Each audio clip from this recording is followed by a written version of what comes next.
المرسلين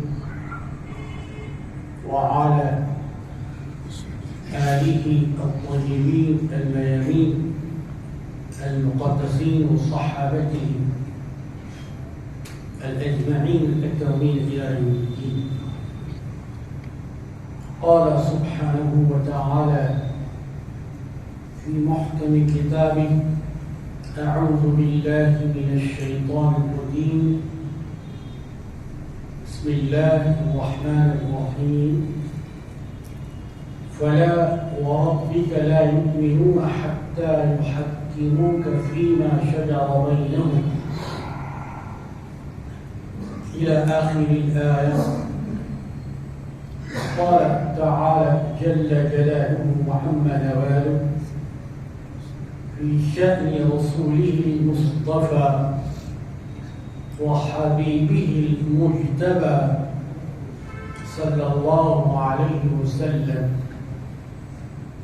إن الله وملائكته يصلون على النبي يا أيها الذين آمنوا صلوا عليه وسلموا تسليما.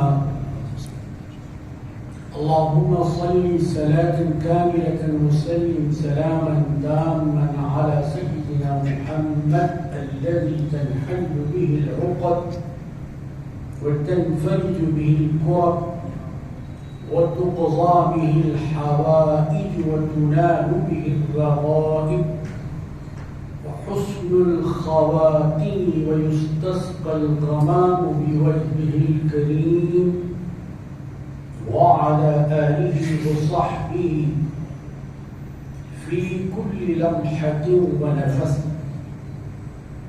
بعدد كل ما هو معلوم لك يا الله يا الله يا الله.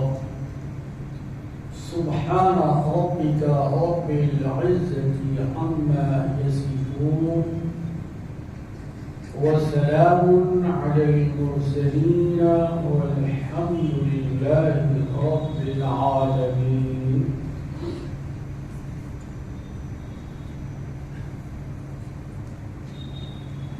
قرآن مجید میں پروردگار عالم کا ارشاد بہت مشہور اور معروف. وہ لوگ جو کتاب الہی کی تلاوت، قراءت اور سماعت کرتے رہتے ہیں، ان کے لیے یہ آیت مبارکہ کوئی نئی نہیں. وہی آیت مبارکہ آج سے 1400 کچھ سال پہلے رب العالمین نے رحمت للعالمین پر نازل فرمائی.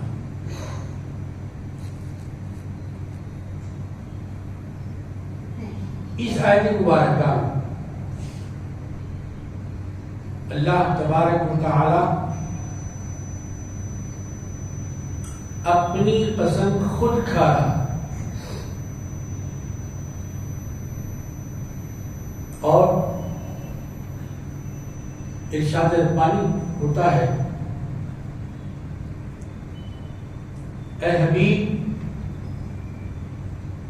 آپ کے رب کی قسم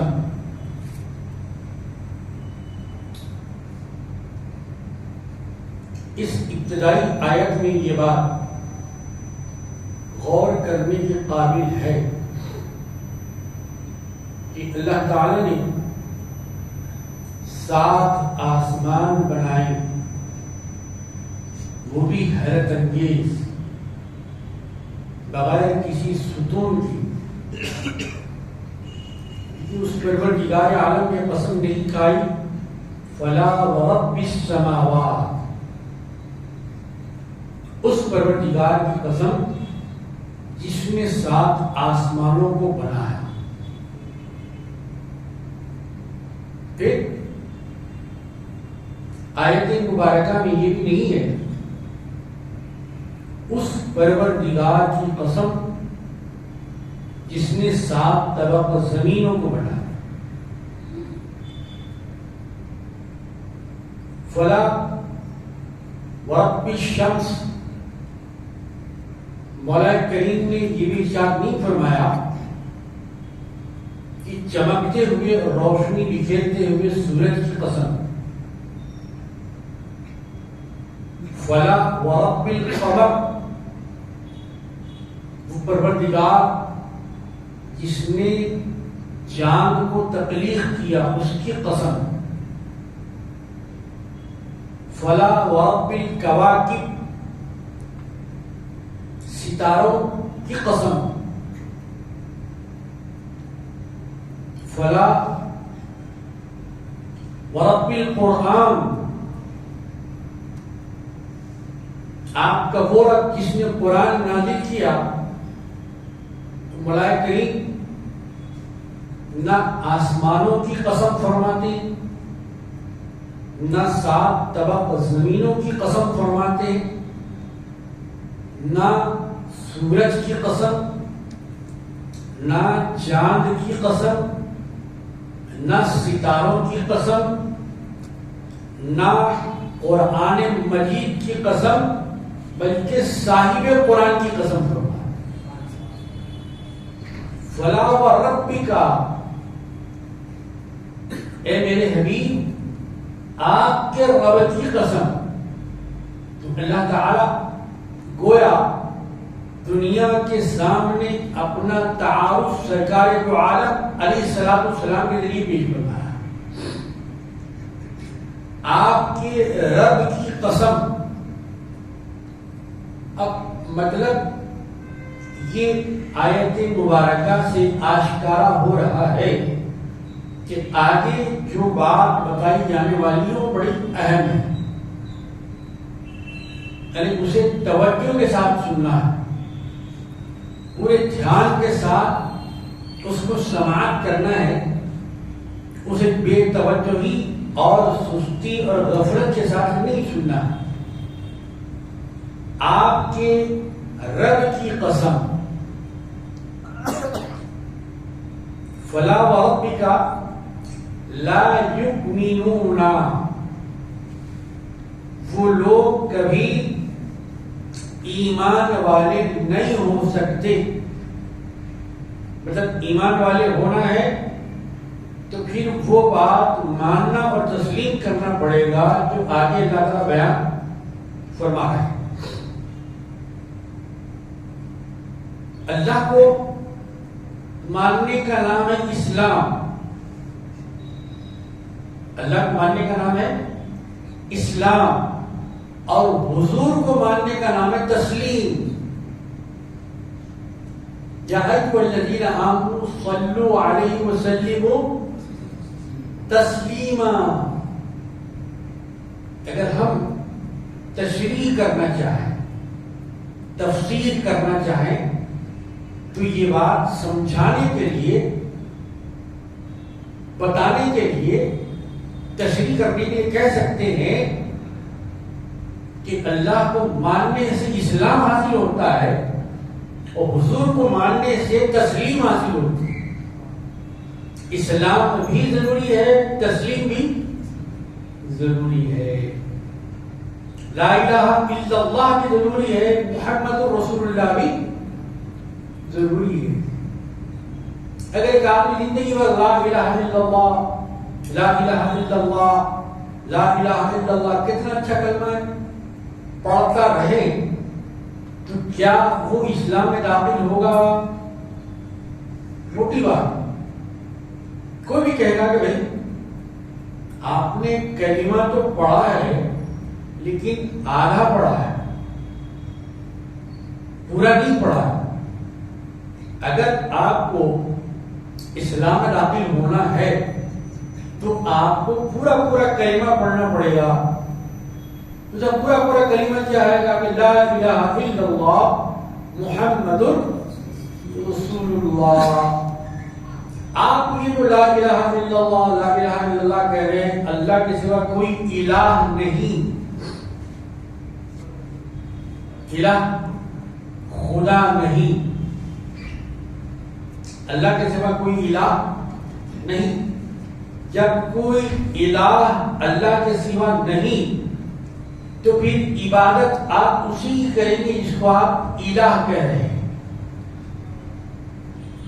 جتنے لوگوں نے خدا بنا لیے، تراش لیے، اپنے لیے اختیار کر لیے، اپنے لیے چن لیے، ان سب کی نفی آپ نے کر دی۔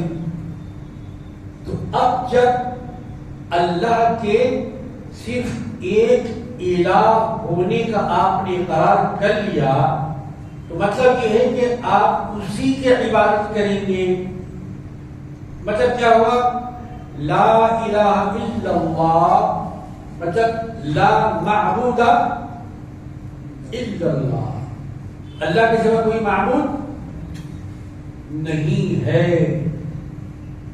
اور جب آپ نے معبود تسلیم کر لیا تو پھر آپ کا وہ معبود، آپ کا وہ مالک، وہ ہر جگہ ہے، ہر جگہ آپ پر نظر رکھے ہوئے ہے۔ کوئی جگہ نہ زمین میں نہ آسمان میں نہ دونوں کے درمیان ایسی ہے کہ اس خدا سے آپ چھپ سکیں۔ انسان کی آنکھوں سے آپ چھپ سکتے ہیں، اپنی نظر بچا سکتے ہیں، اپنے ہاتھوں کو بھی آپ بچا سکتے ہیں، لیکن اس بات کی کوئی گنجائش نہیں ہے کہ آپ اپنے آپ کو خدا سے چھپا سکیں۔ تو مطلب کیا ہوا؟ لا الہ الا اللہ، لا معبود الا اللہ، اللہ کے سوا کوئی الہ نہیں ہے، خدا نہیں ہے۔ لا معبود الا اللہ، اللہ کے سوا کوئی عبادت کے لائق نہیں ہے۔ اب جب آپ اللہ کی نگاہ رحمت سے نہیں چھپ رہے ہیں، اس کا مطلب کیا ہوا؟ لا مشہود الا اللہ، اس کائنات میں خدا ہی کا جلوہ ہے، خدا ہی موجود ہے، خدا ہی دکھائی دیتا ہے، خدا ہی سمجھ میں آتا ہے۔ سمجھنے کے لیے میں عرض کروں، دیکھیے دنیا میں کتنے انسان ہیں، گنتی ہے ان کی؟ گنتی نہیں، لاکھوں کروڑوں انسان ہیں، لیکن آپ دیکھ لیجئے ہر آدمی کا چہرہ الگ ہے، ہر آدمی کی آنکھیں الگ ہے، ہر آدمی کا خون ڈی این اے الگ ہے، ہر آدمی کا رنگ الگ ہے، یعنی ایک آدمی دوسرے آدمی سے نہیں ملتا، ایک بندہ دوسرے بندے سے نہیں ملتا، ہر آدمی اپنے اندر اکیلا ہے۔ جب بندہ اتنا اکیلا ہے تو خدا کتنا اکیلا ہوگا؟ بندے کے جیسا کوئی بندہ نہیں ہے، تو پھر اللہ کے جیسا کون ہوگا؟ نہیں ہوگا۔ لا مشہود الا اللہ، اللہ کے سوا کوئی مشہود نہیں ہے۔ تو بندہ عابد ہے اور خدا معبود ہے، بندہ مخلوق ہے اور خدا خالق ہے، بندہ شاہد ہے یعنی دیکھنے والا اور خدا مشہود ہے، بندہ قاصد ہے ارادہ کرنے والا ہے اور اللہ مقصود ہے۔ بندہ عابد ہے تو اللہ معبود ہے۔ تو یہ پروردگار عالم اپنی شان رحمانیت شان رحیمیت اور شان رب العالمین کا تعارف سرکار تو عالم صلی اللہ علیہ وسلم سے کروا رہے ہیں. مطلب ذریعہ بنا رہے ہیں حضور پاک علیہ السلام کو کہ حبیب جو بات میں اپنے بندوں کو بتانا چاہتا ہوں ان کو راست میں بتا نہیں سکتا، اسے کہ بندے میرے کلام کا بوجھ اٹھا نہیں سکتے. ان میں اتنی طاقت نہیں ہے کہ میرے کلام کے بوجھ کو اٹھا سکے. وہ بندے بڑے ناتوان ہیں، بڑے کمزور ہیں، لیکن آپ کو اگر بیچ میں رکھ کے بتاتا ہوں تو ان میں اس کلام کو اٹھانے کی طاقت آ جاتی ہے. بندہ تو بندہ ہی بہت کمزور ہے.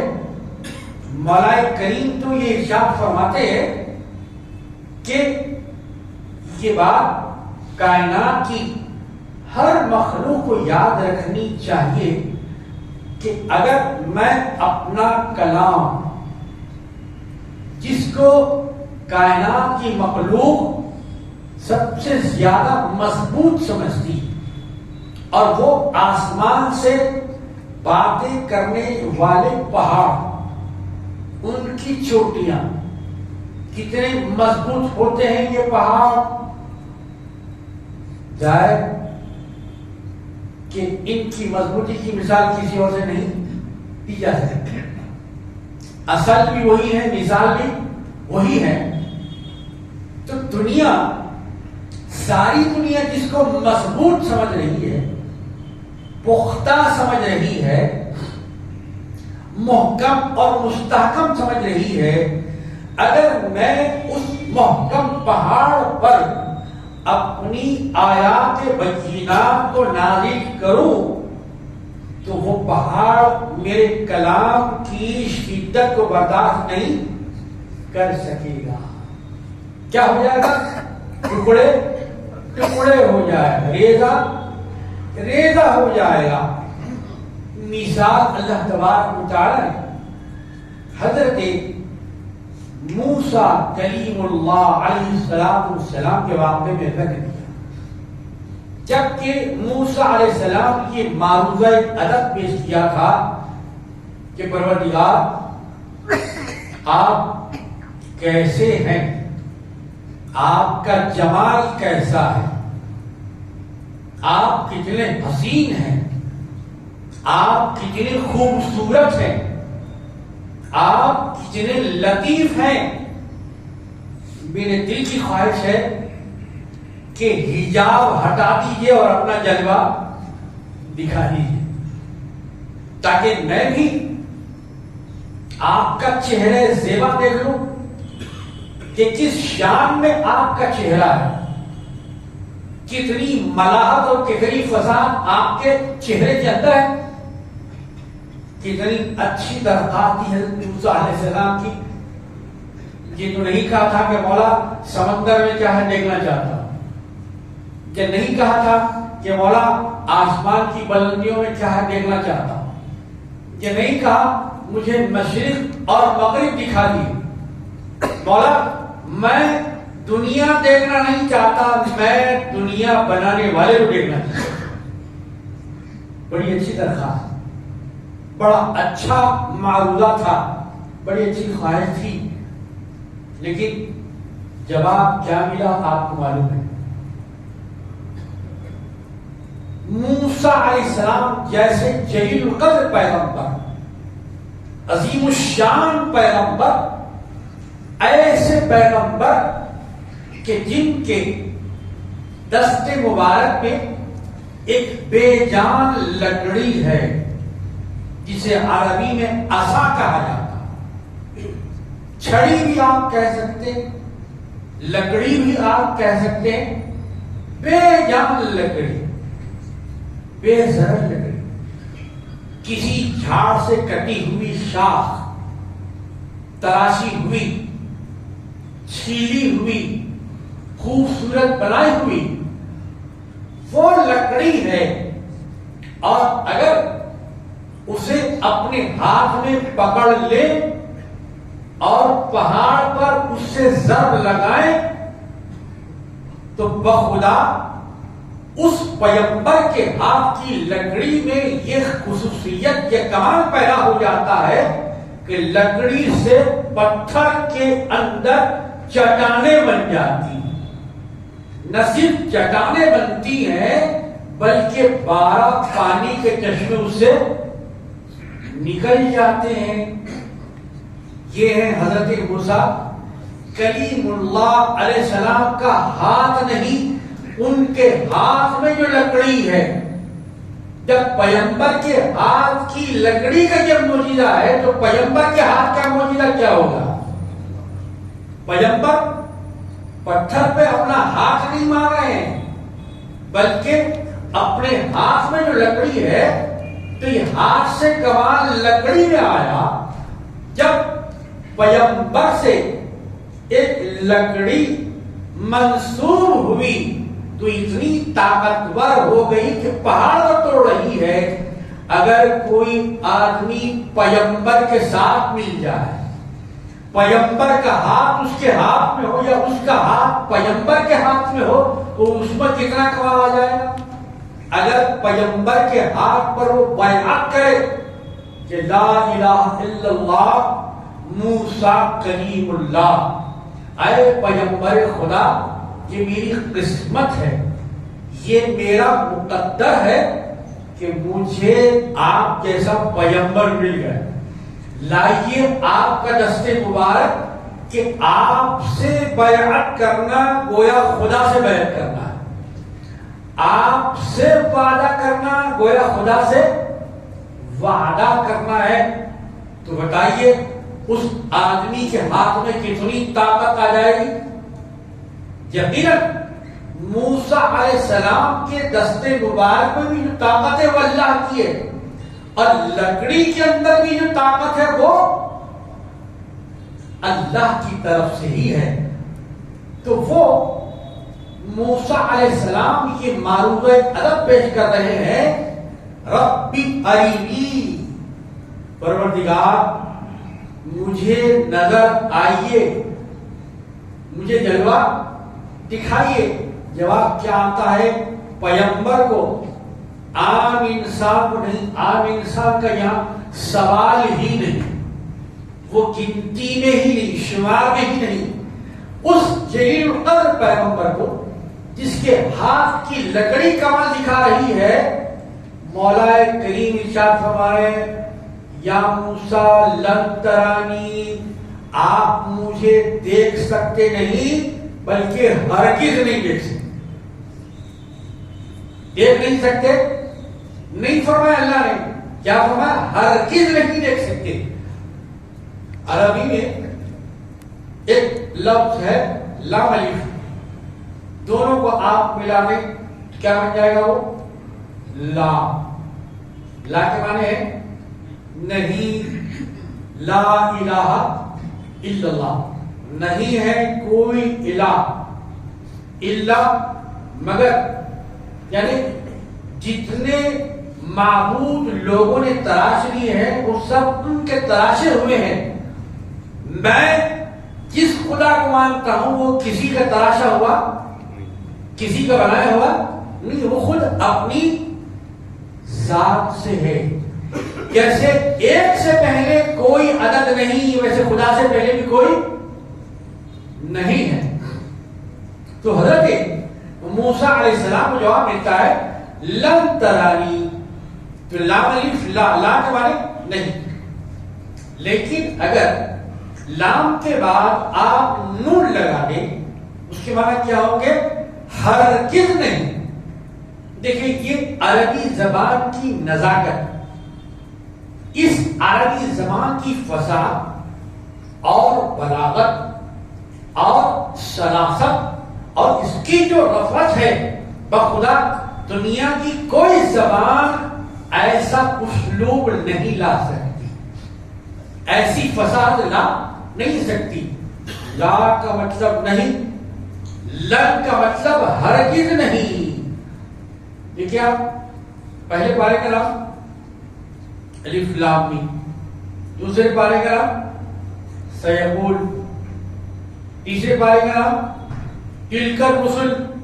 چوتھے پارے کا نام لن تنالوا البر حتى تنفقوا اے حبیب صلی اللہ علیہ وسلم کہ آپ کے جو پیرو ہیں، آپ کا جو کلمہ پڑھنے والے ہیں، آپ کی سنت پہ جو چلنے والے ہیں، ان کو یہ بات کھول کر واضح انداز میں بتا دیجیے کہ اے لوگوں، صرف زبانی جمع خط سے کام چلنے والا نہیں ہے. لن تنالوا ہرگز پا نہیں سکتے البر نیکی کو حتی تنفقوا یہاں تک کہ تم اللہ کی راہ میں خرچ نہ کرو. میں ایسا کر دوں گا اور میں ویسا کر دوں گا اور جناب ایسا ہو جائے گا اور ایسا ہو جائے گا، یہ کہنے سے کام چلنے والا نہیں ہے. اگر آپ نے کہا ہے کہ میں بھی اللہ کا ہوں، یہ میرا مال بھی اللہ کا ہے، تو پھر اللہ کے راستے میں آپ کو خرچ کرنا پڑے گا. صرف پیسہ ہی خرچ کرنا پڑے گا نہیں. اگر جلوہ خدا دیکھنا ہے تو اپنی نظر کی روشنی کو خرچ کرنا پڑے گا. اگر جلوہ خدا دیکھنا ہے تو قدموں کی چال کو بھی خرچ کرنا پڑے گا، دماغ کی طاقت کو بھی خرچ کرنا پڑے گا، سماعتوں کو بھی خرچ کرنا پڑے گا. خرچ کرنا صرف یہ نہیں ہے. لن تنالوا ہرگز حاصل نہیں کر سکتے حتی تنفقوا مما تحبون جو کچھ تم چاہتے ہو، جس کو تم پسند کرتے ہو، جیب سے نکالنا پڑے گا، خرچ کرنا پڑے گا، تو تبھی تم نیکی حاصل کر سکتے ہیں. یہاں اساتذہ زبان عربی ایک نقطے کی بات عرض کرتے ہیں. وہ بات کیا ہے؟ لن تنالوا البر، بر اور رے، اس کے معنی ہوئے بر، نیکی کے. یہ جو بر کرتا ہے نیک وہی ہوتا ہے ابرار. ابرار کا مقام کیا ہے؟ ان الابرار لفی نعیم. یہ لوگ جو اللہ کے نام میں خرچ کرتے ہیں تو پھر ایسے لوگوں کا ٹھکانہ جنت ہوگا. وَإِنَّ الْفُجَّارَ لَفِي جَحِيمٍ. جو لوگ دبا کے رکھتے ہیں، کن کے رکھتے ہیں، صرف زبان پر خرچ کرنا ہے، اپنے ہاتھوں سے خرچ کرنے کا فعل عمل میں نہیں لاتے، تو ایسے لوگ جنہوں نے خدا کا انکار کیا، خدا کی نعمتوں کا انکار کیا، تو ایسے لوگوں کا ٹھکانہ سیدھے دوزخ اور جہنم ہے. تو ابرار وہ ہیں جو اللہ کی راہ میں خرچ کرتے ہیں، اور فجار وہ ہیں جو خدا کی راہ میں خرچ نہیں کرتے ہیں، خدا کو مانتے ہی نہیں ہیں. تو جو بات میں آپ بتانا چاہ رہا تھا، بر عربی میں بر کا معنی ہے نیکی، اچھائی، سچائی، حق بات. لن تنالوا البر، لن ہرگز نہیں، تنالوا پا سکتے، البر نیکی کو. بے رے اور آپ پڑھیں تو نیکی کے معنی ہے. اگر یہ بے اور رے کو آپ پلٹا کے پڑھیے گا، الٹا کے پڑھیے گا، یعنی بے اور رے تو نیکی ہے، رے اور بے اگر آپ پڑھیں گے تو کیا ہو جائے گا؟ رب ہو جائے گا. مطلب کیا ہوا؟ لن تنالوا الرب، رب کو ہرگز نہیں پا سکتے جب تک کہ رب کی راہ میں قربان نہ کریں، خرچ نہ کریں. تو میں آپ خدمت میں رکھ رہا تھا لن. لفظ لن جو عربی کا ہے اس کی تشریح، لن کے معنی ہرگز نہیں، ہرگز نہیں حاصل کر سکتے. تو پروردگار عالم نے فرمایا کہ لن ترانی یا موسیٰ، اے میرے نبی، اے پیارے نبی، اے معجزے دکھانے والے نبی، اے پہاڑ پہ اپنی لاٹھی چلا کے 12 چشمے نکالنے والے نبی، اے طاقتور نبی، سب کچھ ہے، لیکن جہاں تک میرے دیکھنے کا معاملہ ہے لن ترانی، ہرگز نہیں دیکھ سکتے۔ اللہ اکبر! کہ کیا پروردگار عالم کا راز ہے۔ موسیٰ علیہ السلام جیسے پیغمبر سے کہا گیا کہ نہیں دیکھ سکتے، اچھا موسیٰ علیہ السلام سے ہٹ کر دنیا کا کوئی انسان اللہ تعالی سے بات چیت کر سکتا ہے؟ کسی میں اتنی طاقت ہے، کسی میں اتنا سلیقہ ہے، کسی کے پاس اتنی زبان کے آداب ہیں، کسی کے پاس ایسی لینگویج ہے کہ اللہ سے گفتگو کر سکے؟ نہیں کر سکتا۔ لیکن قربان جائیے، صدقے ہو جائیے، نچھاور ہو جائیے اور اس پیغمبر کی اس نعمت پر اپنے آپ کو قربان کر دیجئے کہ سرور کائنات فخر موجودات صلی اللہ علیہ وسلم نے ارشاد فرمایا کہ اگر کوئی میرا امتی اپنے خدا سے بات کرنا چاہتا ہے تو قرآن کی تلاوت کرے، گویا وہ اللہ سے بات کر رہا ہے۔ کیا درجہ ہے رسول کی امتی کا، کیا درجہ، کیا مقام ہے محمد عربی صلی اللہ علیہ وسلم کی اس امتی کا کہ دنیا میں کہیں بھی ہو اب اسے اللہ سے گفتگو کرنے کے لیے جبل نور پہ جانے کی ضرورت نہیں ہے، غار ہرا میں بیٹھنے کی ضرورت نہیں ہے، کوہ طور کا سفر کرنے کی ضرورت نہیں ہے، ہندوستان میں بھی بیٹھا ہے اور جامع مسجد سکندرآباد کے اندر قرآن مجید کی تلاوت کر رہا ہے، زمین پہ بیٹھا ہے لیکن خدا سے بات کر رہا ہے، خدا سے تکلم کے شرف حاصل کر رہا ہے۔ جب امتی کا یہ مقام ہے تو پیغمبر کا مقام کیا؟ جب زمین پہ رہنے والے بندے کا یہ مقام ہے تو صاحب سبحان الذی اسری بعبدہ لیلا من المسجد الحرام الى المسجد الاقصى الذي بارکنا حولہ لنریہ من آیاتنا، جن کی شان میں آیا ہے اس پیغمبر کی عظمتوں کا عالم کیا ہو۔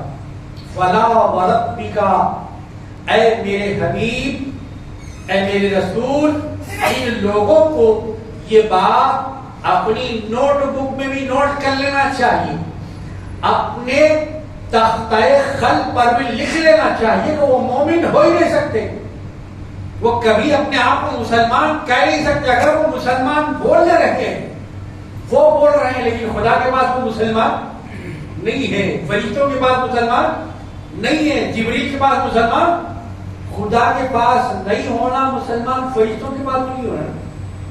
خدا جس کو نہیں مانتا ہے فرشتے اس کو مانیں گے؟ نہیں مانتے۔ خداوند متعال جس کو کہے گا کہ یہ بندہ ہے کہ میرے حبیب کا امتی ہے تو فرشتے بھی اس کے امتی ہونے کی گواہی نہیں۔ حبیب کو ایماندار ہو ہی نہیں سکتے۔ ہاں، حتی یحکموک فیما شجر بینہم، اگر وہ ایماندار کہلانا چاہیں، اگر وہ مسلمانوں کے رجسٹر میں اپنا نام درج کروانا چاہے، اگر وہ دنیا والوں سے اپنے آپ کو مومن ثابت کرے تو ان کے لیے ضروری ہے کہ آپ جو فیصلہ کرتے ہیں اس کو قبول کر لیں۔ ان کے ایمان کی علامت یہی ہے۔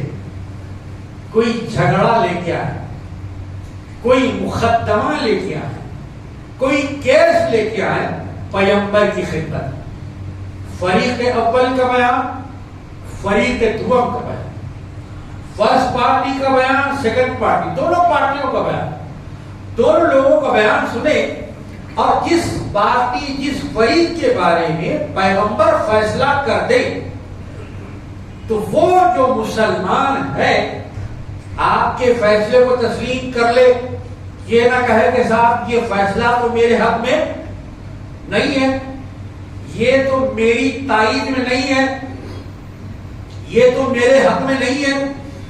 اگر اس کے دل میں یہ خیال آ جاتا ہے کہ پیغمبر کا فیصلہ میرے حق میں نہیں ہے تو اللہ اس کے حق میں بے ایمان ہونے کی شہادت دیتا ہے.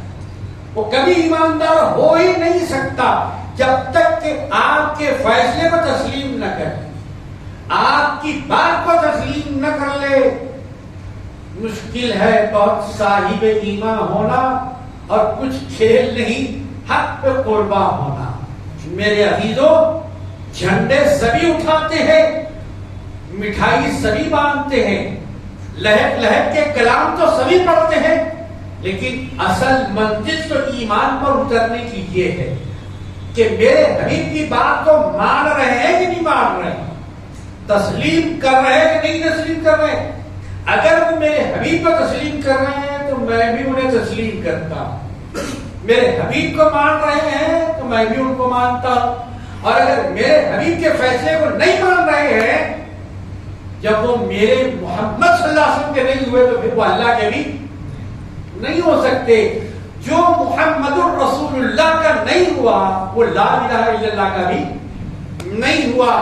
اب یہ ایک آئینہ ہے جو اللہ نے قرآن میں دکھایا ہے.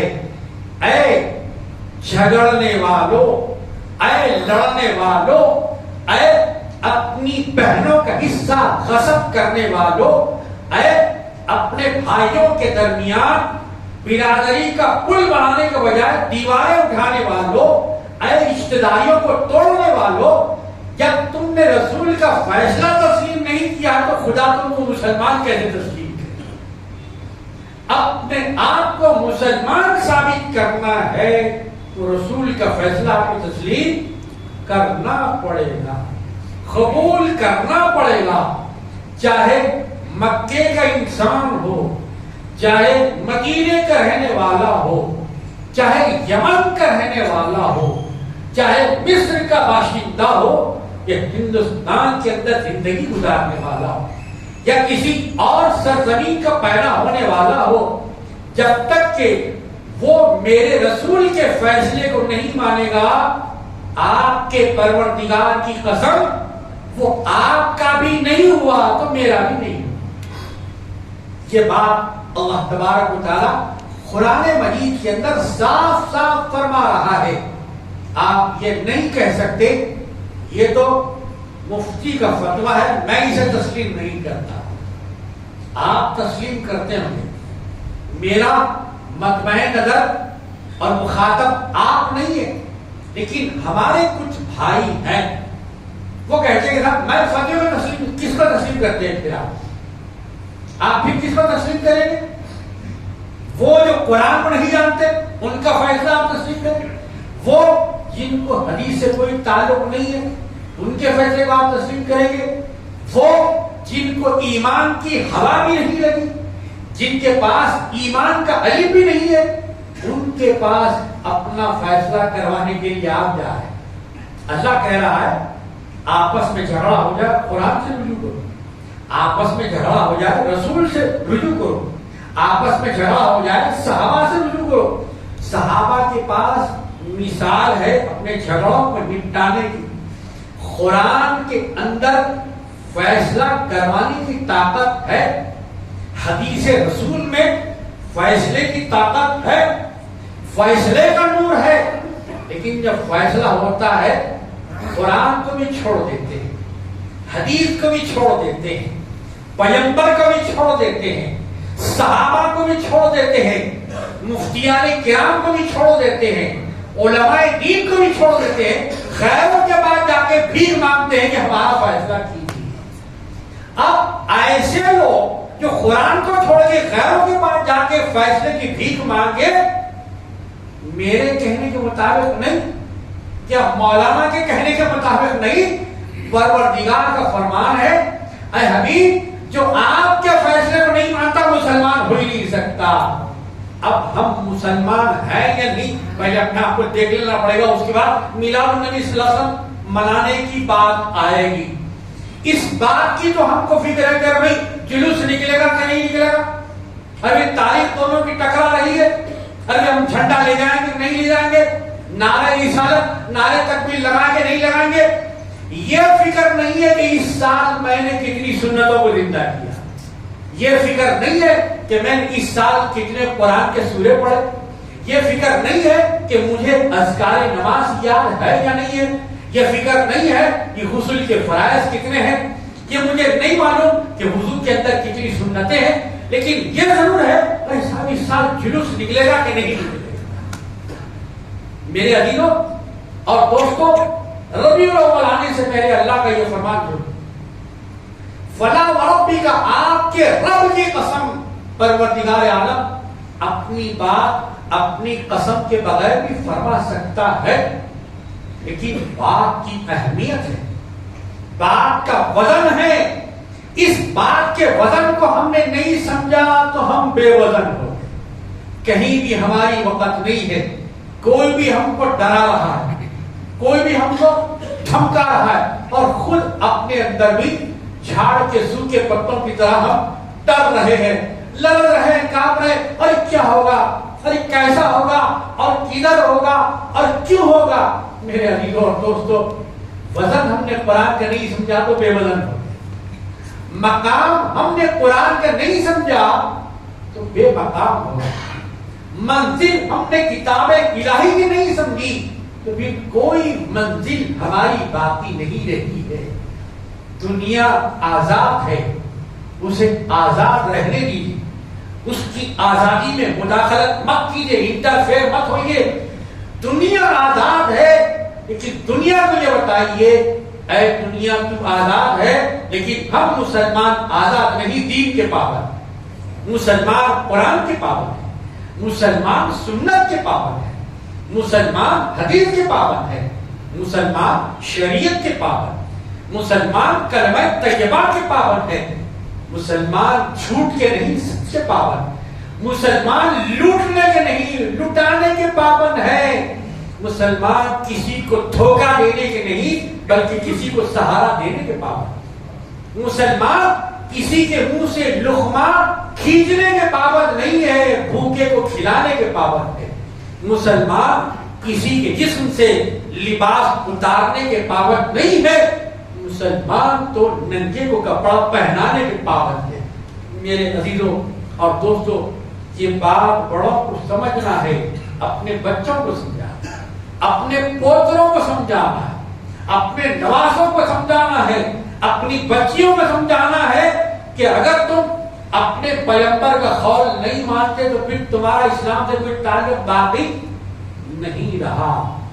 یہ تعلق ہی ہے کہ جس کی وجہ سے خاندان قائم ہے. اگر بیٹا باپ سے کہہ دے کہ تم میرے باپ نہیں ہو تو تعلق باقی رہے گا، تعلق ختم ہو جائے گا، تناؤ شروع ہو جائے گا، اتحاد ختم ہو جائے گا، انتشار وہاں سے شروع ہو جائے گا.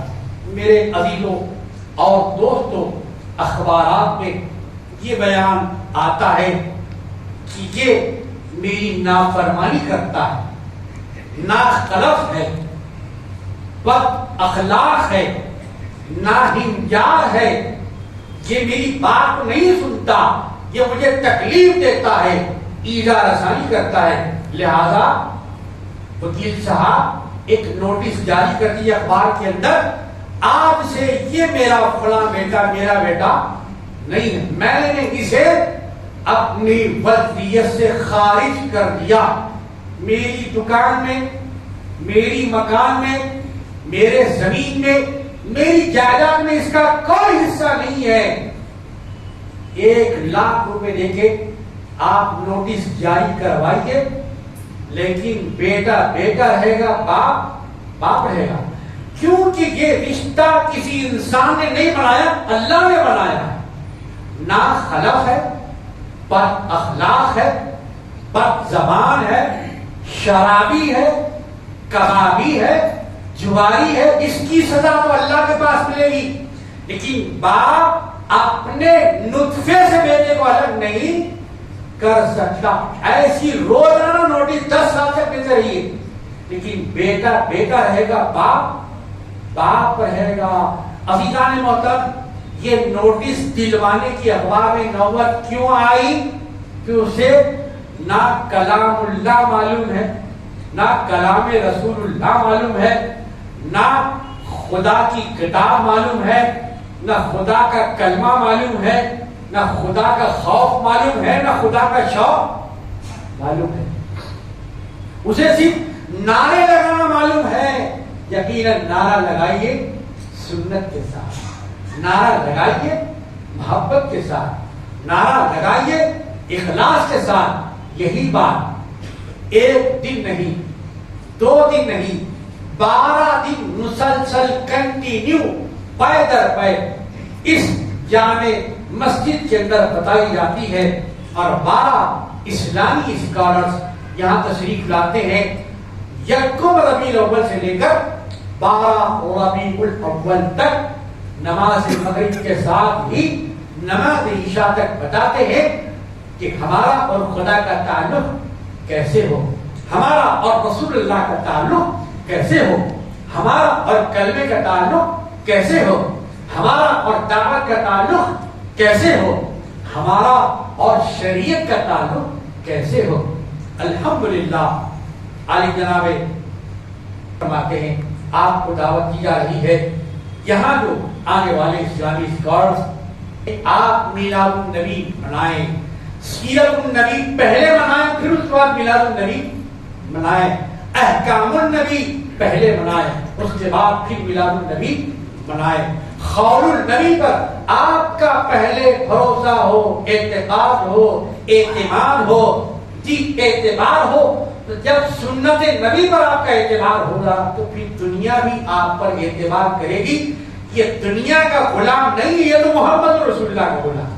یہ جھوٹ نہیں بول سکتا، یہ اپنے قلم سے غلط لکھ نہیں سکتا، یہ اپنی ترازو سے کم تول نہیں سکتا، یہ پیسے دینے میں کبھی کبھی زیادتی کر نہیں سکتا.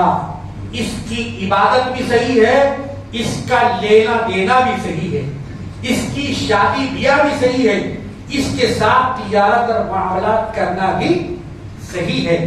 مبارک مہینہ آ رہا ہے، اس مبارک مہینے کو حاصل کرنے کے لیے نظر کو بھی مبارک کی، زبان کو بھی پاک کیجیے. ہر نماز کے بعد ابھی سے شروع کر دیجیے، ربیع الاول تک آپ کو یہ عادت محکم مستحکم ہو جائے گی. ہر نماز کے بعد صرف 2 منٹ آپ کو لگیں گے 100 مرتبہ درود شریف پڑھیں. فجر میں 100، ظہر میں 100، عصر میں 100، مغرب میں 100، عشاء میں 100. کتنے ہوں گے روزانہ؟ 500 درود کا تحفہ سرکار دو عالم صلی اللہ علیہ وسلم کی ذات مبارک میں بھیجے. فرماتے ہیں قیامت میں جو سب سے زیادہ مجھ سے قریب ہونا چاہتا ہے تو سب سے زیادہ مجھ پہ درود پڑھے. جب درود پڑھیں گے آپ نیک خیالات آئیں گے، اچھے خیالات آئیں گے، اچھی صحبتیں آپ کو ملے گی، اچھی گفتگو زبان سے نکلے گی، بری گفتگو سے آپ رک جائیں گے. یہ ہے درود پڑھنے کا ثواب. اللہ تبارک و تعالیٰ ان کو حضور پاک علیہ السلام کا سچا اور پکا میلاد منانے کی توفیق عطا فرمائے. وآخر دعوانا ان الحمد للہ